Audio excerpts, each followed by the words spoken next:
পৃথিবীর বুকে যারা অশান্তি সৃষ্টি করে রেখেছে, আমাদের ভাইদেরকে মারছে ফিলিস্তিনে, এরপরে আরাকানের মুসলমানদের উপরে অত্যাচার করেছে, চীনের উইঘুরের মুসলমানদের উপরে অত্যাচার করেছে, চেচনিয়া বসনিয়ার উপরে অত্যাচার করেছে। এরকম প্রত্যেকটা জায়গায় অশান্তির বীজ বপন করে তারা বলে লা তুফসিদু ফিল আরদ, তারা বলে আমরা শান্তি প্রতিষ্ঠা করতে চাই, আমরা শান্তিকামী। জোরে বলেন নাউজুবিল্লাহ।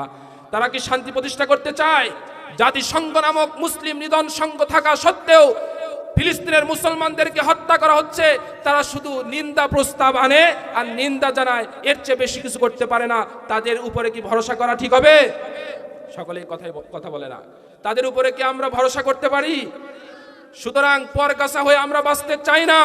যদি আমাদের ভাইদেরকে মুক্ত করতে হয়, অবশ্যই আল্লাহর বিধান জিহাদের মাধ্যমে আমাদের সম্মান অর্জন করতে হবে। জোরে বলেন ঠিক কিনা?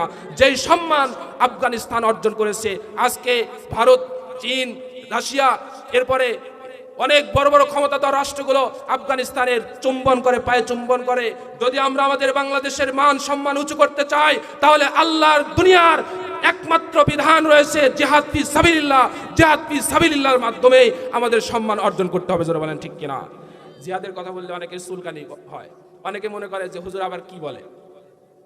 নামাজ যেমন ফরজ, জিহাদও ফরজ নাকি? আপনারা জানেন না জিহাদ ফরজ? অবশ্যই ফরজ। আল্লাহ রাস্তায় জিহাদ করা সাহাবায়ে কেরাম করেছেন। রাসূলুল্লাহ সাল্লাল্লাহু আলাইহি ওয়াসাল্লাম 27টি যুদ্ধে তিনি নেতৃত্ব দিয়েছেন। সুতরাং ইসলামের যে বিধান রয়েছে, সেই বিধানের মধ্যে অন্যতম একটি বিধান হলো জিহাদ ফি সাবিলিল্লাহ। হ্যাঁ, এখন বলতে পারেন যে জিহাদের ব্যাপারে কনসেপ্ট, ধারণা এক এক হুজুর এক এক রকম দেয়। না, আমাদের বুঝতে ভুল হয়। জিহাদের চূড়ান্ত রূপ হলো কিতাল, অর্থাৎ সশস্ত্র সংগ্রাম। আর কোনো বিষয়কে, ইসলামকে বিজয় করার জন্য, দ্বীনকে বিজয় করার জন্য যারা সংগ্রাম করে, তারা জিহাদ করে। জিহাদ হাকিকি আছে, অর্থাৎ প্রকৃত পক্ষেই জিহাদ রয়েছে। আবার এমন রয়েছে যে না, সেটা যেমন দেয়ালে চাপা পড়ে কেউ যদি মারা যায়, রাসূলুল্লাহ সাল্লাল্লাহু আলাইহি ওয়াসাল্লাম বলেছেন আল্লাহ পাক যদি চান সে শহীদ হিসেবে কিয়ামতের ময়দানে উঠতে পারে।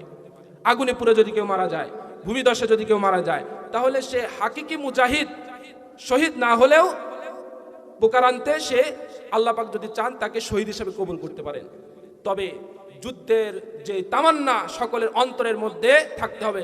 মান মাতা ওয়ালাম ইয়াগজু ওয়ালাম ইউহাদ্দিস নাফসাহু মাতা আলা শুবাতিন মিনান নিফাক। নবীজি সাল্লাল্লাহু আলাইহি ওয়াসাল্লাম বলেছেন, যদি কেউ যুদ্ধের ময়দান না পায়, আমরা যুদ্ধের ময়দান পাইনি, সশস্ত্র সংগ্রাম পাইনি, যদি অন্তরের মধ্যে এই তামান্নাও না থাকে যে শহীদ হব, এপারে দুনিয়া আর শহীদি মৃত্যুর মাধ্যমে আমরা উপরে জান্নাতে যেতে চাই, এরকম তামান্না কারো অন্তরে যদি না থাকে, মাতা